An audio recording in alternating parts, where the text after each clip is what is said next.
Hello, I'm going to present parts of my book, Virtual Museums and Museal Realities.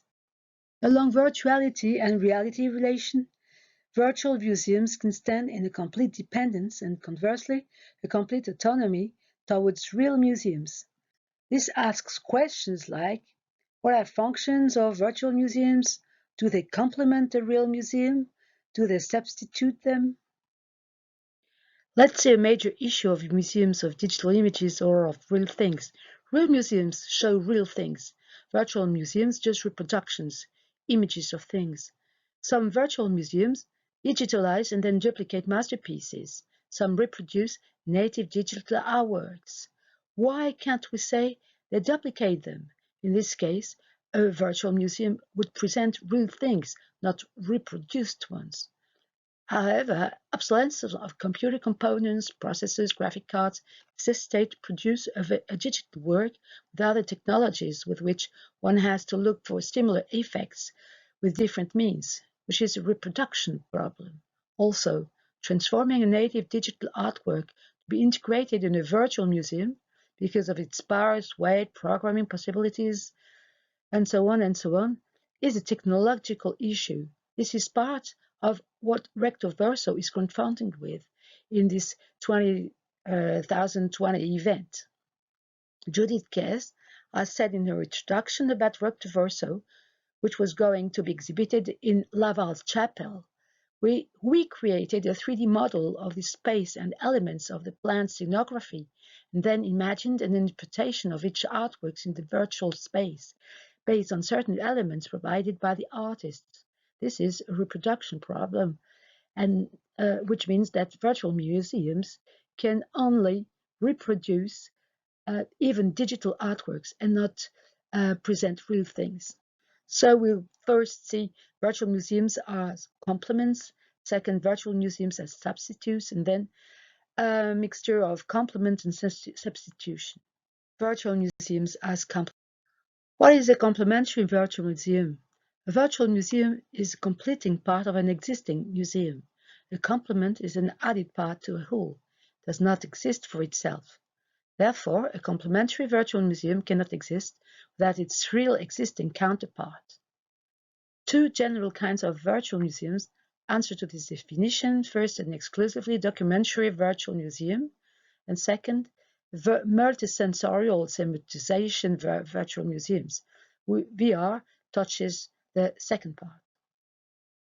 Museum professionals use complementary virtual museums in very different ways. It is for them a tool to attract general public to their museum, to enlarge the public, and make sense to generally uninterested ones. They make sites, virtual events full of sensation with big aesthetical appeal. We're going to decline this approach in several possibilities. Virtual museums as existing museums windows on the web, virtual visits, and virtual museums as complementary real museums objects. In very general terms, virtual museums are windows for existing instituted museums. They build sites on the web to make themselves known by international audience. Virtuality gives them this existence in an ubiquitous and uchronous way. First point, virtual visits. That's pseudo 3D virtual visits or VR and 3D virtual tours. Briefly, pseudo 3D virtual visits are not VR visits. They provide 360 degrees video panoramas, but they are not to be shown in with head-mounted glasses. There are possibilities to zoom and get more information of the exhibited items. Louvre Museum and for here the Hermitage Museums have made tools to give this possibility to have virtual visits in pseudo 3D. Google Art and Culture platform has already given this possibility to use Street View technology to see, to visit and explore museums. Now, VR visits. This is a VR visit of Bourdelle Studio made by Art of Corner in 2018 for Bourdelle Museum in Paris. It's a photorealistic photogrammetric one, and it offers a hybrid narration of the artist's life, so around with audio and written text, added photos, and appearing interactively through visitors' requests.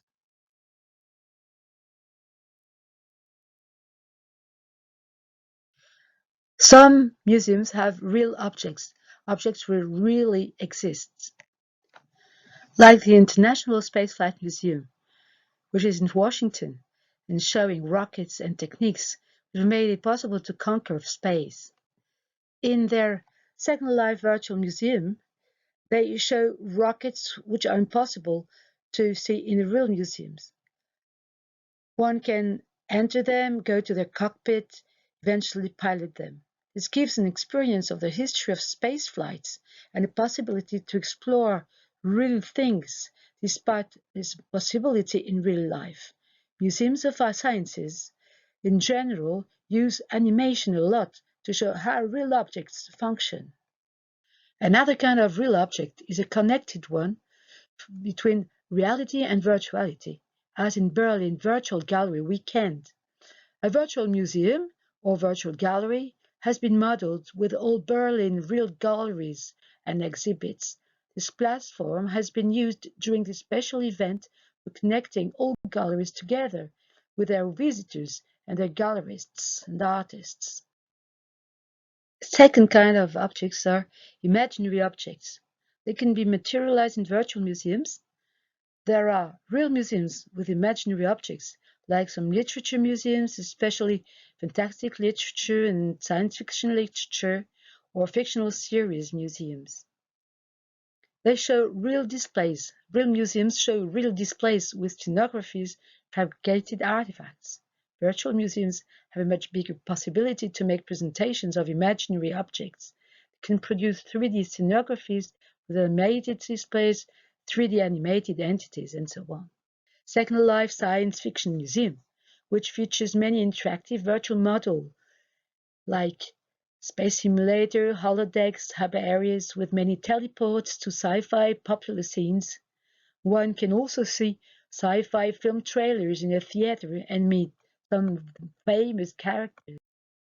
Next subject is 3D and VR paintings, animated paintings. 3D and VR are very rich media to animate paintings. They have been used lately. It's become quite a trend to model the imaginary scenes of a famous painting and give an exploring experience of it as if it were a real place. In 2012, Suda Robbie Dingo has designed a part of an island in Second Life with 3D model paintings of Van Gogh. One could go in the place in all, see the small houses he lived in, go inside of his room, which had lost his perspective, sit at the table of the famous Olesian night bar and play pool inside of its night scene. VR painting exploration is a kind of visit which is really being developed nowadays. Museums are taking hold of this possibility to get into artistic sceneries. They can alternatively prioritize a sensitive exploration alone or an accompanied one by knowledge acquisition. In the exploration of Delhi 1935 archaeological reminiscences of mollies and jellies by Delhi Museum in St. Petersburg, Florida, one explores the surrealist landscape, going inside painted statues which have become real virtual sculptures. No knowledge disrupts this experience of moving in a vast desert and meet strange space. In 2017, Arte has produced a series of VR paintings, Arte Trips. One of them, The Island of the Dead of Bucklin, the romantic German painter, has built a narrative to get the visitor across the water from one's unheimliche familiarity, driven by Karen. Movement is pre-calculated, interactivity is limited to spanning around, as though one could not control the movement of the voyage through the Island of the Dead. Augmented reality virtual museums superimpose images, animation, sounds on real objects. AR can transmit a vision that specialists have of archaeological remnants and other witnesses of the past. This way, a cultural presence comes to existence to all publics. Watchers can feel as if they were immersed in a culture they did not know before. This cultural presence. Not much is still standing of the beautiful Abbey of Jumièges, a tablet with several captures and an architectural model of the building at the time of its climax, makes it go to present-day visitors. AV, augmented virtuality virtual museums, provide an ability to act on real objects from virtual worlds. For example, an experience called Web Lab from Google at the Science Museums of London in 2012, several devices connect the real and the virtual world. With Catchbot, for example, takes a photo of a virtually present person using a webcam and draws its portrait with a robot arm controlling a needle tracing lines in fine sand. An important characteristic of museums is their building space from an aesthetical and museal point of view. Digitalizing a real museum architecture plays a powerful role to give the impression of being there. Virtual museum architecture communicate museums' presence. Generic virtual museums are serious games symbolizing museal objects. Serious games made for museums follow educational goals. They organize a cultural apprenticeship around a mission and use necessity to succeed to acquisition of proper knowledge. Joining a real museum is the Walters Arts Center, Baltimore, and the narrative of one's visits of its real object in Middle East antique history.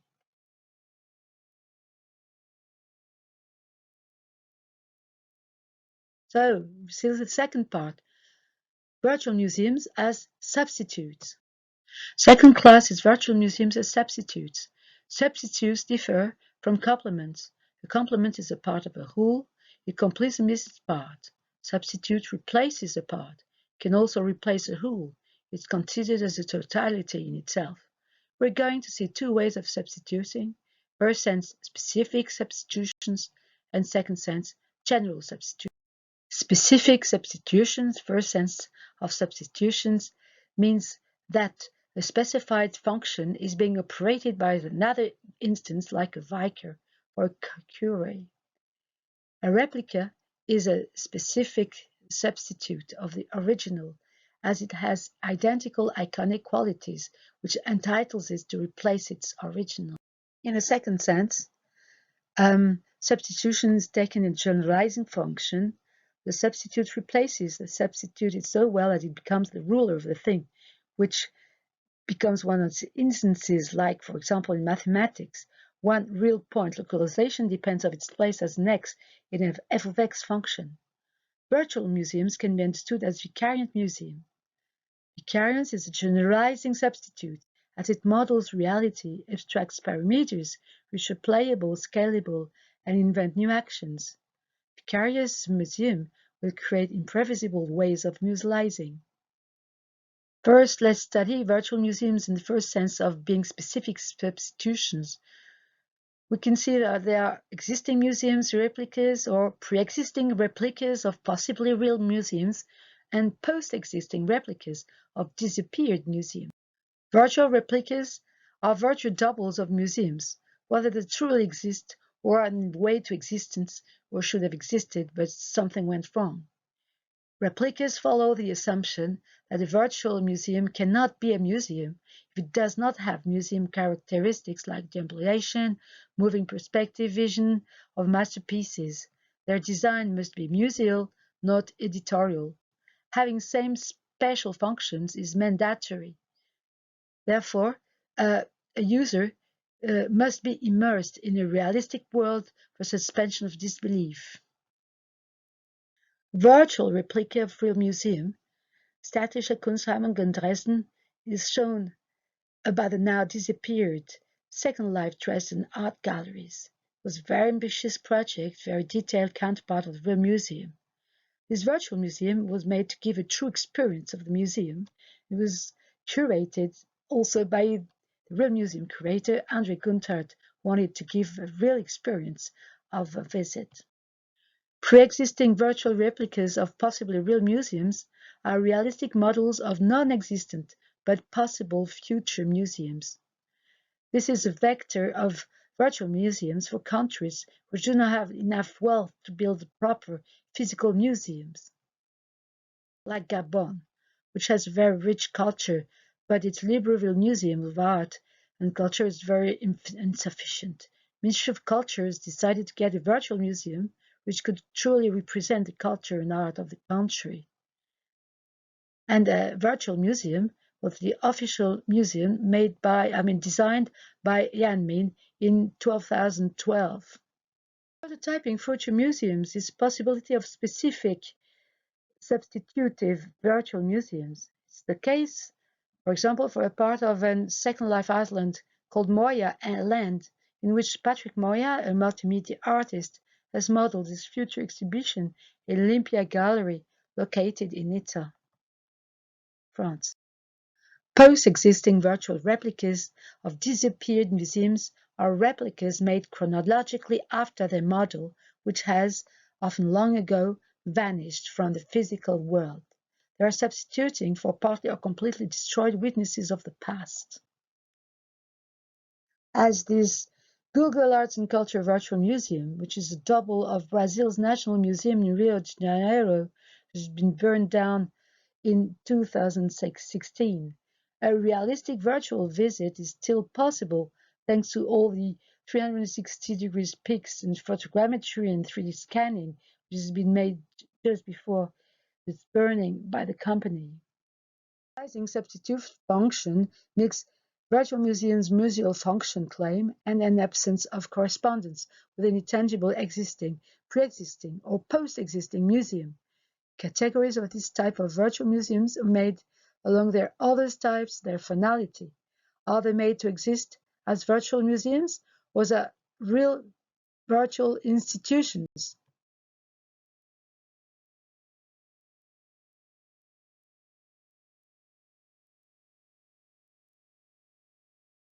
I'll focus on museal finality. First, virtual museums can have an exclusively virtual purpose. They want to be in 3D to be like real museums, but they are original museums. For example, the No Museum of Yanmin, the virtual museum made in 2003 featuring virtual reality history, provides a voyage with the artist as a possible guide in a 3D memory theater figuration. Yuma Universal Art Museum has been created by Vrso in 2017.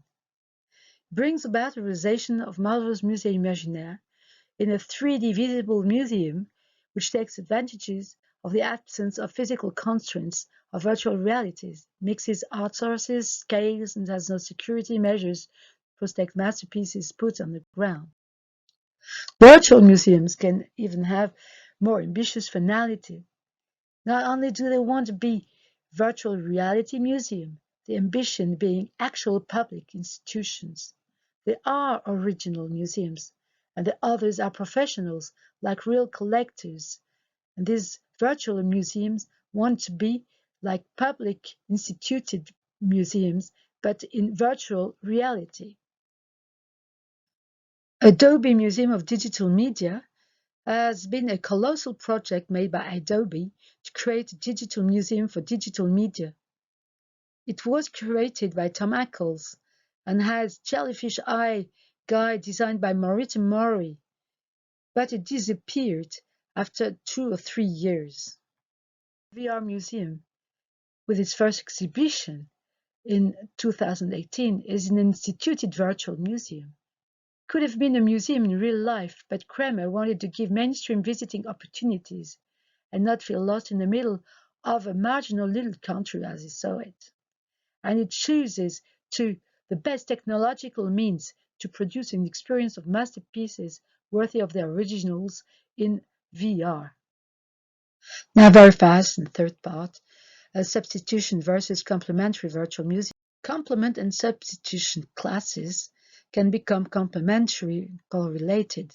As for replicates, which are substitutive and can complement an exhibition, a replacement can enter a completing function, so it's a complementary kind of substitute. Conversely, a complementary virtual museum can become a substitute of VR and real-life dimension is showed by DMODA, Digital Museum of Digital Art, which is a virtual reality virtual museum experience lived online and in IRL shows.